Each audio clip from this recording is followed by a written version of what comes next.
puso'y sumisigla sa'yo ang aking tadhana.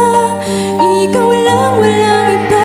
Hello! Welcome to my vlog. Papakita ko po sa inyo kung paano po tayo gagawa ng walis tingting. Ganito lang po din, marami po tayong punan niyog dito. Hindi na po natin kailangan bumili sa palengke. Tayo na po gagawa ng ating walis tingting. Kakayasan lang po natin to isa-isa. Pag naipon po to at umamay po to, walis tingting na po siya.